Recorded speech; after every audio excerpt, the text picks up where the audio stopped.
हिमाचल प्रदेश के विभिन्न विभागों में 70,000 पद रिक्त हैं। सोमवार को राज्य सचिवालय में कैबिनेट सब कमेटी की बैठक हुई। उद्योग मंत्री हर्षवर्धन चौहान की अध्यक्षता में मंत्री जगत सिंह नेगी और मोहित ठाकुर ने रोजगार के अवसर तैयार करने के लिए मंथन किया।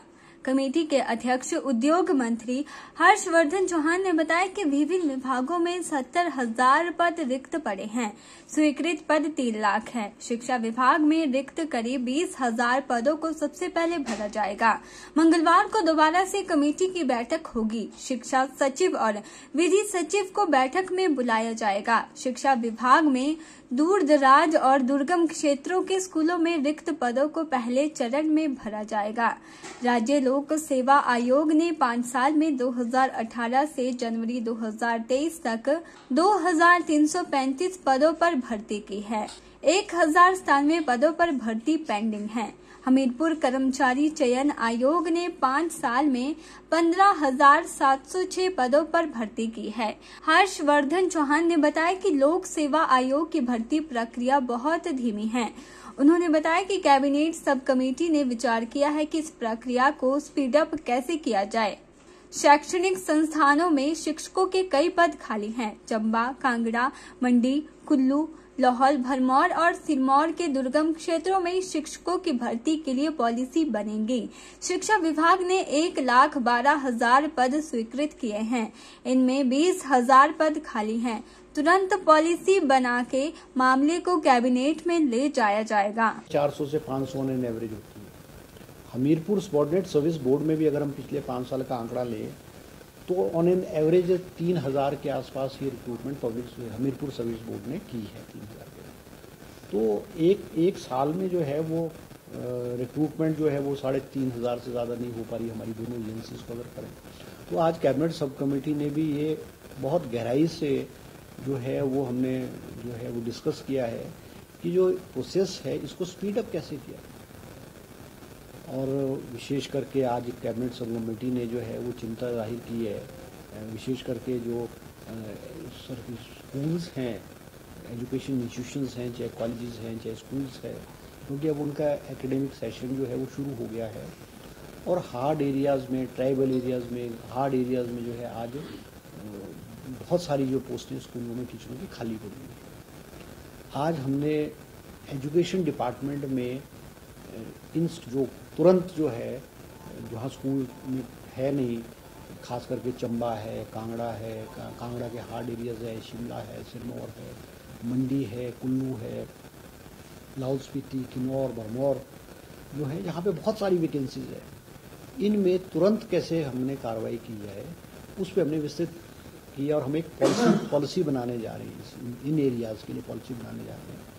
और आज तो हमारा डिस्कशन जो नहीं हुआ क्योंकि एजुकेशन सेक्रेटरी नहीं थे और डायरेक्टर ऑफ एजुकेशन नहीं थे और सेक्रेटरी लॉ भी नहीं थे, तो कल हमने दोबारा से 10:30 बजे जो है वो एजुकेशन डिपार्टमेंट को अलॉन्ग विद सेक्रेटरी लॉ को हमने 10:30 बजे कल कैबिनेट सब कमेटी ने बुलाया है ताकि हम कम से कम एजुकेशन डिपार्टमेंट में, क्योंकि एजुकेशन डिपार्टमेंट में बहुत सारी वैकेंसीज है और एजुकेशन डिपार्टमेंट में सैंक्शन पोस्टें अगर हम एलिमेंट्री और सेकेंडरी को मिला लें तो मेरे ख्याल लगभग 1,12,000 के जो है सैंक्शन पोस्टें हैं और एजुकेशन डिपार्टमेंट में मुझे ऐसा लगता है खाली अराउंड अबाउट 20,000 के करीब 18 से 20,000 पोस्टें जो है वो खाली पड़ी हुई।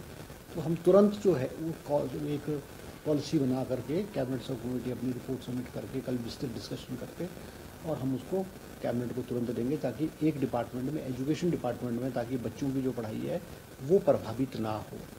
के चैनल के लिए शिमला से पुष्पेंद्र कुमार की रिपोर्ट।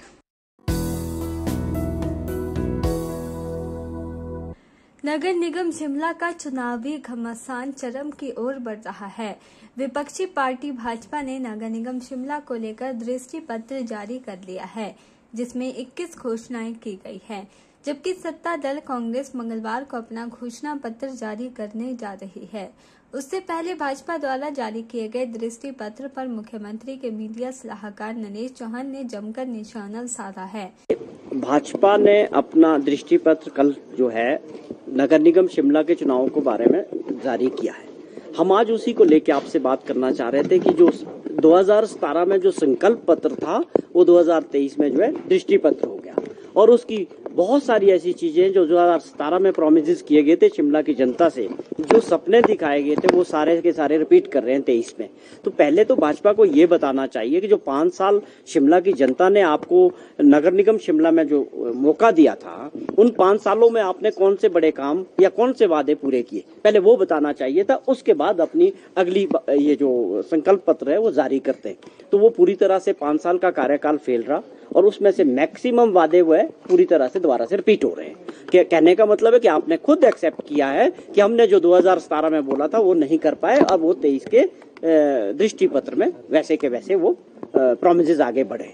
अब रहा सवाल ये कि कांग्रेस पार्टी अपना बहुत जल्दी, मे भी कल शाम तक अपना जो मैनिफेस्टो जारी करेंगे। आप इसको मैनिफेस्टो कहें या प्रोमिसेस कहें या कोई भी नाम दे दें, लेकिन इसके पीछे जो मंशा है वो बड़ी साफ होनी चाहिए कि जो हम जनता के बीच जो चीज रखें उसको पूरा करें।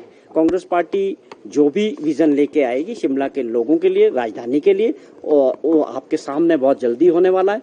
पर हमारी मंशा बड़ी साफ रहेगी कि हम वही वादे करेंगे जो शिमला के लिए पूरे करेंगे। हमने ये कहा है कि जैसे ही हाउस बनेगा और जो 4 तारीख को रिजल्ट आएंगे, हाउस में वो लोग डिसाइड करेंगे। बहुत सारे ऐसे विषय रहे हैं, पिछले कई सालों से लोग बार बार इस बात पर चर्चा कर रहे थे कि स्मार्ट सिटी के अंदर बहुत सारे ऐसे प्रोजेक्ट्स हैं जिसमें पैसा बहुत ज्यादा लग रहा है, चाहे वो रोड की कंस्ट्रक्शन की बात है या कुछ और फैब्रिकेटेड जो इन्होंने स्ट्रक्चर्स बनाए हैं, उसको लेके बार बार ये चीजें उठती रही है कि इसमें जो है बहुत ज्यादा खर्चा हो रहा है, मिसयूज ऑफ फंड्स का है। अगर जरूरी होगा तो सरकार इस पे जो है जांच भी करवा सकती है। देखिए, ये तो किसी भी संगठन का अपना मामला होता है कि वो कब किसी अध्यक्ष को बदलते हैं, लेकिन राजनीतिक दृष्टि से अगर होता है तो उसका इम्पैक्ट पूरे राज्यों में जरूर होता है।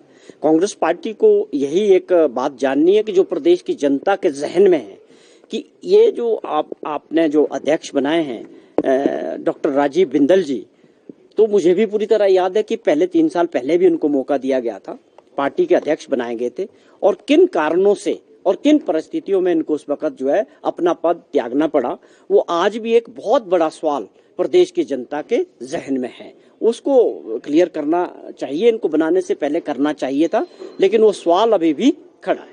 के चैनल के लिए शिमला से पुष्पेंद्र कुमार की रिपोर्ट। राजकीय वरिष्ठ माध्यमिक कन्या स्कूल मंडी में मेरे अपने संस्था द्वारा पुस्तक वितरण कार्यक्रम का आयोजन किया गया। इस कार्यक्रम में बतौर मुख्य अतिथि एसडीएम मंडी रितिका जिंदल ने भाग लिया। इस अवसर पर मेरे अपने संस्था द्वारा 100 छात्राओं को कॉपियों के सेट वितरित किए गए।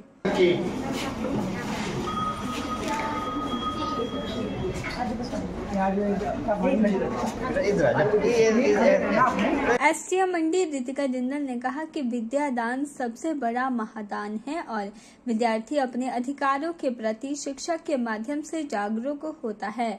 उन्होंने संस्था द्वारा किए गए उत्कृष्ट कार्य की प्रशंसा की और छात्राओं से आग्रह किया कि पढ़ाई के साथ साथ खेलों व सांस्कृतिक कार्यक्रमों में भाग लें ताकि वे अपने सेहत के साथ अपनी संस्कृति के बारे में भी जान सके। इस टाइम ही बोला था कि विद्या का दान जो है वो महादान होता है, because once you educate a person, आप उसकी पूरी लाइफ को चेंज करते हो, आप उसको एम्पावर करते हो, राइट। आपको अपने राइट्स के अधिकारों के प्रति जागरूकता होती है, आप अपने फैमिली को और अधिकारों के प्रति जागरूक करते हो, फिर आप अपनी सोसाइटी को जागरूक करते हो, राइट। सो एजुकेशन जो शिक्षा है वो बहुत ही इम्पॉर्टेंट है हमारी लाइफ में। सो ये एक बहुत ही अच्छा इनिशिएटिव जो लिया गया है संस्था द्वारा, तो मैं बच्चों से ये रिक्वेस्ट करती हूँ कि आपने इसका बेस्ट यूटिलाइजेशन करना है, आपने अच्छे से पढ़ाई भी करनी है, ऑफ कोर्स सेहत का भी ध्यान रखना है, राइट।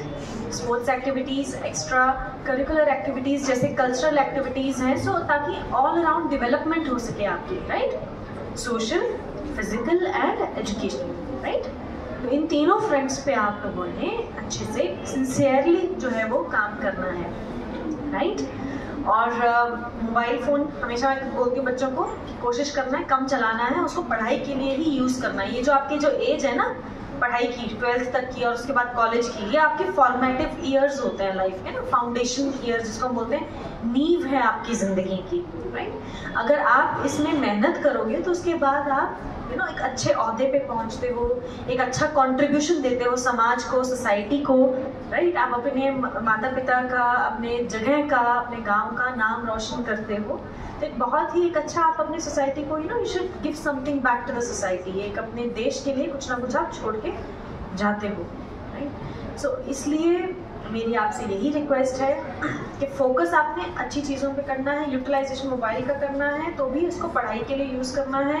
ज़्यादा इंस्टाग्राम, फेसबुक और क्या क्या, टिकटॉक, क्या क्या, आई डोंट नो, स्नैपशॉट, ठीक है, मैं यूज़ नहीं करती स्नैपचैट, जो भी होता है, ठीक है। सो मुझे इतना आइडिया भी नहीं है, ट्विटर, तो देखो मैं भी यूज़ नहीं करती थी, मैंने अपना पढ़ाई किया, ठीक है। मेरे 12th में I was northern India topper of CBSE, मतलब जो 5 स्टेट है नॉर्थ इंडिया की, मैंने 12वीं कक्षा में टॉप की थी, राइट।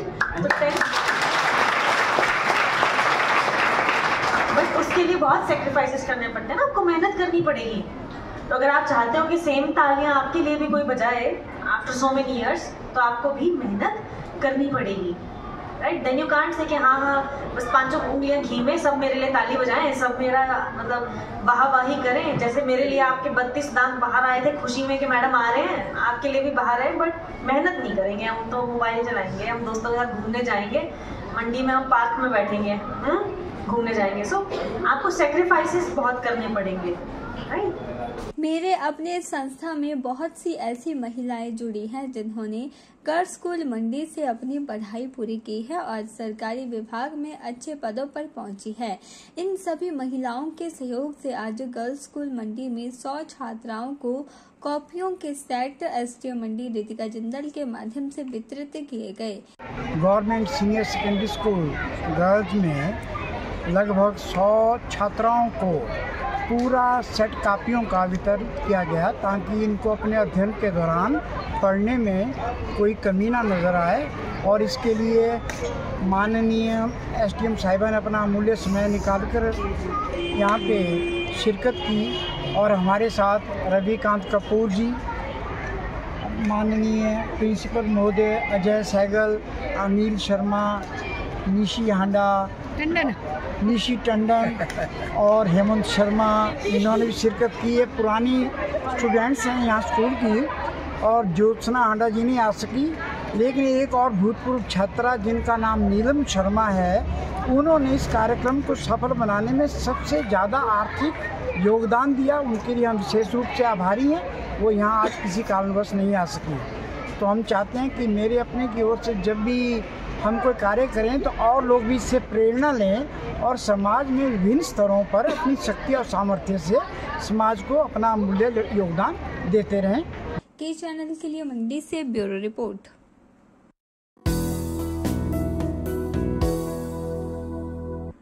नगर निगम शिमला के शांति विहार वार्ड, इस वार्ड में सामुदायिक केंद्र, पार्क, पार्किंग जैसी मूलभूत सुविधाएं जनता के पास नहीं हैं। स्थानीय लोगों के मुताबिक नगर निगम की जमीन न होने की वजह से लोगों को सुविधाएं नहीं मिल रही है।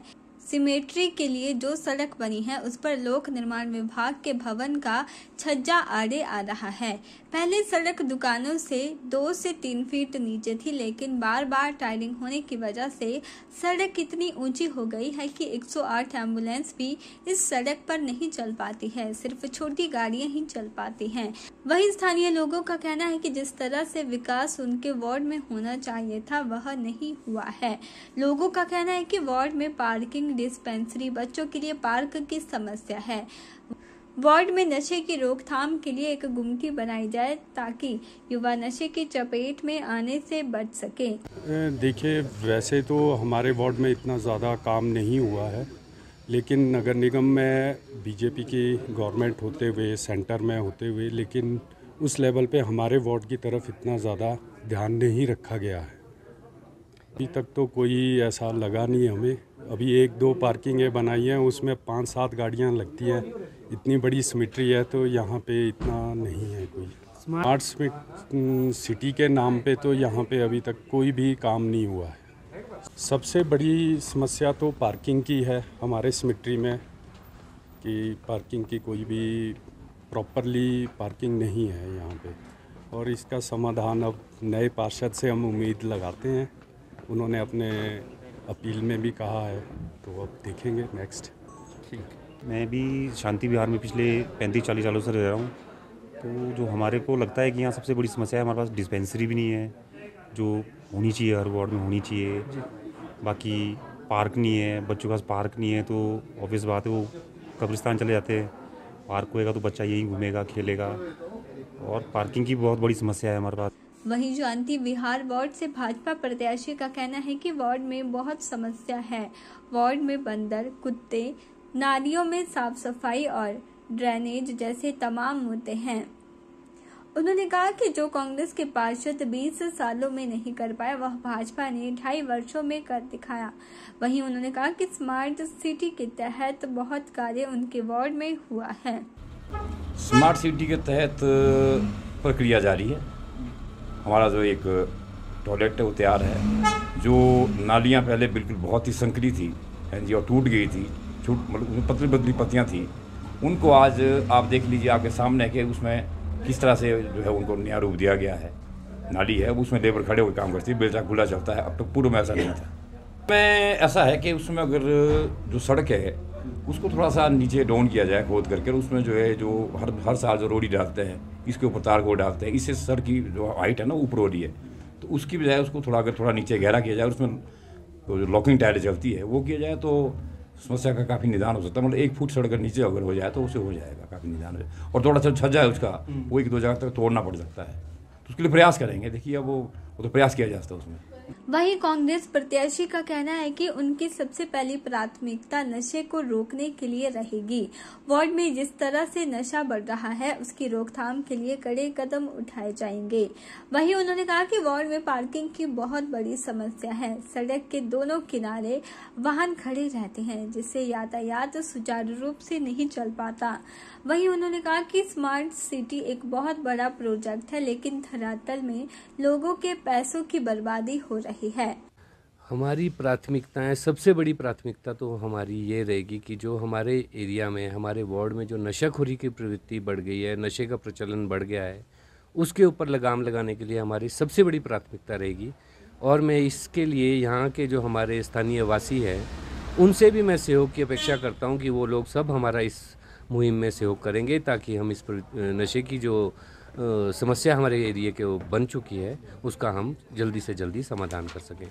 उसके बाद हमारी सेकंड जो प्राथमिकता है वो है यहाँ पर पार्किंग की व्यवस्था करना, क्योंकि आप जैसा आप देख ही रहे हो हमारे वार्ड में पार्किंग की जो समस्या है वो बहुत बड़ी गंभीर समस्या है, क्योंकि हमारे पास कहीं स्पेस ही नहीं है कि हम गाड़ियाँ पार्क कर सकें। सारे रास्ते में दोनों साइड आपने देखा होगा बाइक्स लगी होती हैं, गाड़ियाँ लगी होती हैं, जिससे मतलब नॉर्मल ट्रैफिक के मूवमेंट में बड़ी दिक्कत आती है। तो मैं सरकार, अगर मुझे यहाँ की जनता मुझे जिता कर कॉरपोरेशन में भेजती है तो मैं सरकार के समक्ष और कॉरपोरेशन में जो ये पार्किंग की समस्या का हल करने के लिए मैं पूरी तरह से वचनबद्ध हूँ और इसके लिए मैं कार्य करने का आप सभी को वो देता हूँ। के चैनल के लिए शिमला से पुष्पेंद्र कुमार की रिपोर्ट।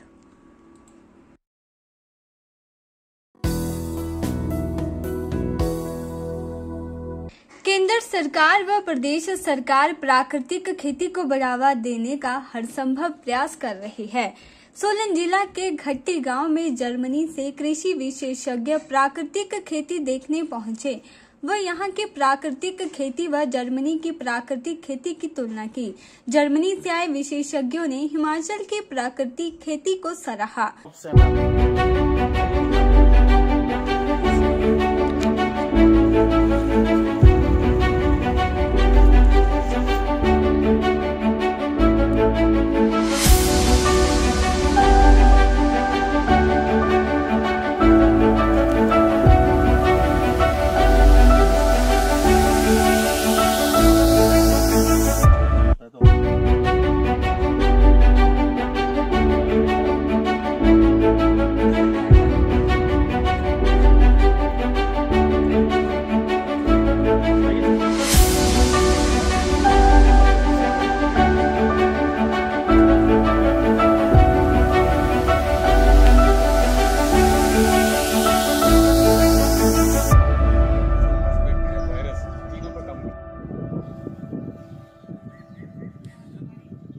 जर्मनी से आए विशेषज्ञों के समूह में से रजनी ने बताया कि जर्मनी से कृषि विशेषज्ञ आए हैं। जिन्होंने प्राकृतिक खेती को जांचा, परखा व समझा है।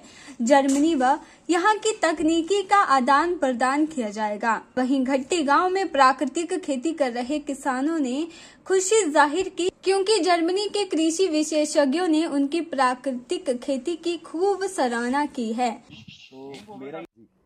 नमस्कार, मेरा नाम रजनी है और मैं इस वक्त अपने सोलन के गांव में खड़ी हूं और यहाँ पे हमारे साथ कुछ किसान भी हैं जिनके हमने खेतों को विज़िट किया। और सबसे अच्छी बात ये है कि आज हमारे साथ डॉक्टर लॉरा हैं जो कि जर्मन से आए हैं, और डॉक्टर मार्टिन सर हैं, ये भी जर्मनी से आए हैं। और ये मेरा नाम सदानंद शर्मा है और मैं राहों गांव का निवासी हूं और मैं यहाँ एक छोटा सा किसान हूं।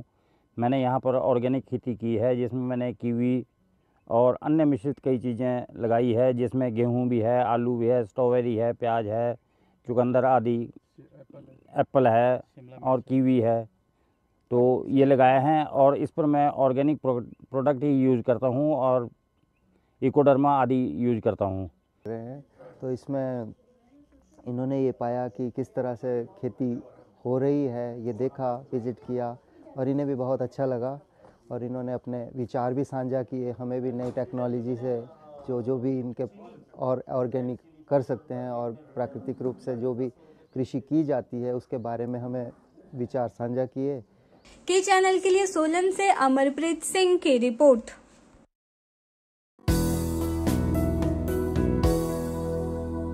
आज राष्ट्रीय पंचायत राज दिवस है। इस दिन को मनाने का मुख्य उद्देश्य पंचायतों में रहने वाले लोगों को सरकार की विभिन्न योजनाओं के बारे में जागरूक करना है।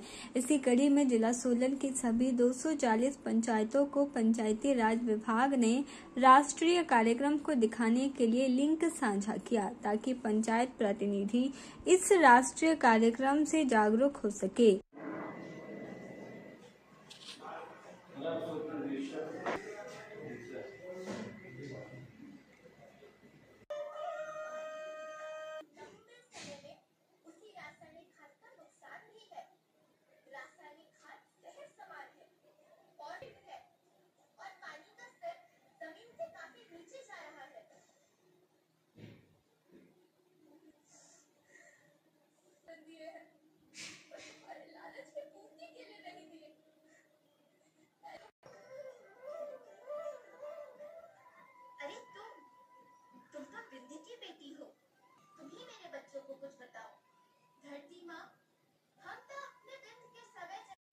भीतर से आपके अंदर जो कष्ट है उसको यहाँ मंचन करके कलाकारों ने दिखाया।